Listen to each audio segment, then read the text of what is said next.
Fala galera, aqui é a Priscila Ingrid que está falando e vim compartilhar com vocês o meu conteúdo pessoal para a primeira fase da OAB. Vim falar com vocês sobre ética, a estrutura e a composição da OAB. Primeiramente, o que é a OAB? É um órgão que desenvolve um serviço público e uma função social para defender, lutar e promover. O órgão vai defender a Constituição Federal, os direitos humanos, a justiça social, o ordenamento jurídico e o Estado democrático de direito. Além disso, ele vem lutar por uma boa aplicabilidade da lei, uma rápida administração da justiça, o aperfeiçoamento das instituições de justiça como um todo, e vai promover, mas com exclusividade, para os seus advogados, a representação, a defesa, a seleção e a disciplina. Além disso, a OAB existe um monte de não para ela. Ela não licita, ela não necessita de licitação para fazer alguma compra, alguma prestação de serviço entre a OAB e outro órgão. Ela não presta conta ao Tribunal de Contas, seja ele em âmbito federal, municipal ou estadual, e ele não tributa sobre suas rendas, sobre seus bens e sobre seus serviços, ou seja, a OAB ela é imune. Além disso, ela não faz parte de nenhuma administração, seja ela pública ou privada, a OAB não faz parte. É o que o STF considera a OAB como sui generis, porque é um órgão que não faz parte de nenhuma administração, mas tem força e força autônoma. Esse pontinho aqui gigante, que a OAB é regido por CLT, ou seja, os seus funcionários são regidos por CLT.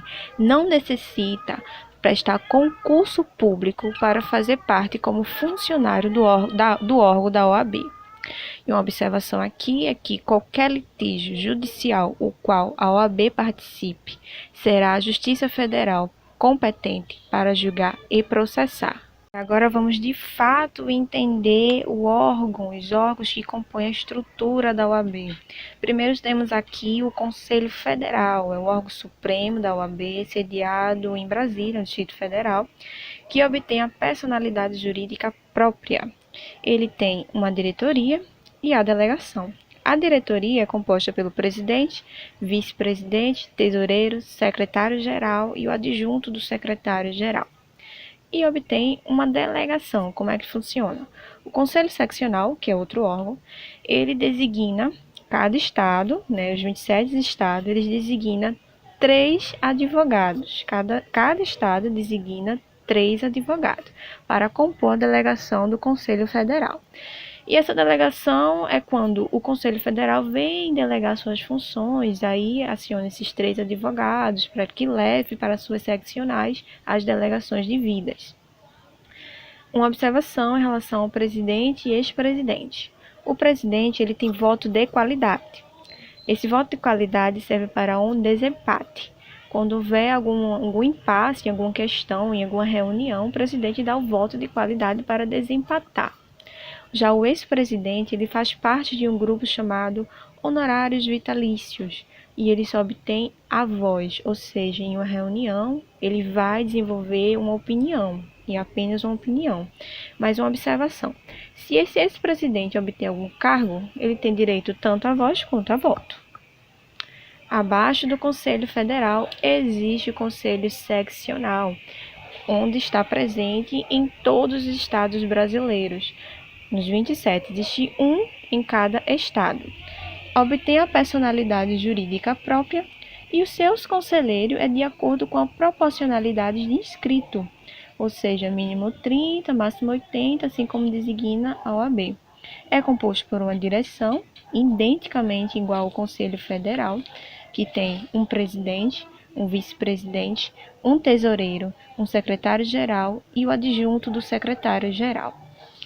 Em relação ao presidente do Conselho Seccional, identicamente ao Conselho Federal, tem o voto de qualidade, que é para o desempate em alguma questão, em alguma votação.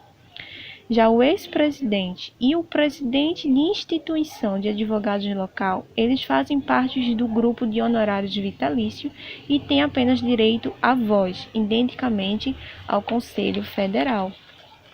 O terceiro órgão que eu venho desenvolver aqui com vocês é a subseção. A subseção ela é criada pelo Conselho Seccional. Aqui a gente observa que há uma hierarquia entre o Conselho Federal, Conselho Seccional e os demais, e há uma hierarquia da subseção com o Conselho Seccional, porque ela é criada pelo Conselho Seccional.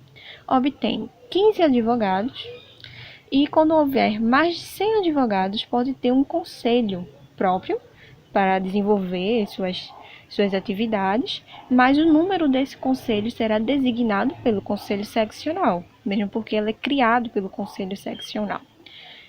E é composto por uma direção, identicamente ao Conselho Federal, um presidente, um vice-presidente, um tesoureiro, um secretário-geral e o adjunto do secretário-geral. E essa subseção abrange todo, parte ou mais de um município de um estado.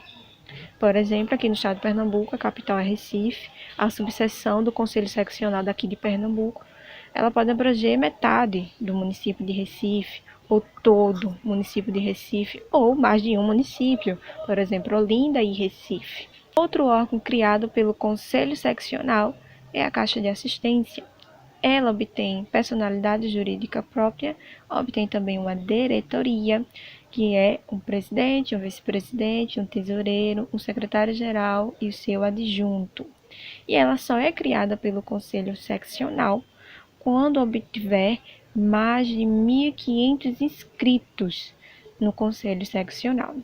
Vou te dar um exemplo sobre caixa de assistência. Quando você for em algum shopping e ver qualquer loja com aquele emblema da OAB, ali é a caixa de assistência trabalhando para obter desconto para advogados.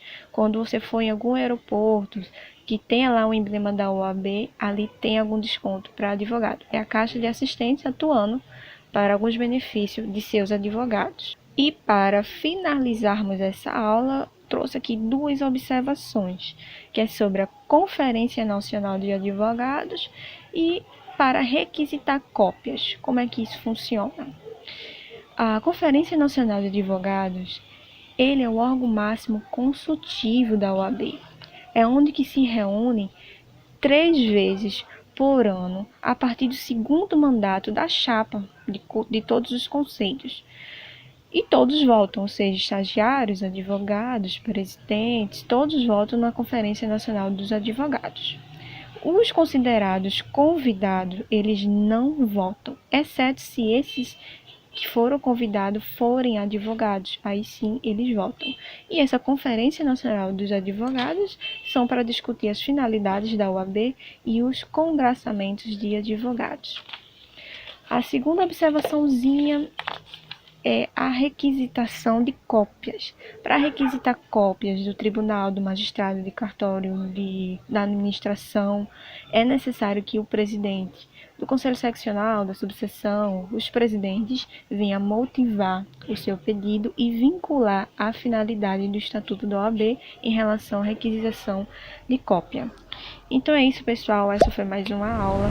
Eu espero ter contribuído e ajudado vocês de alguma forma. Se inscreva no meu canal. Bons estudos e um abraço.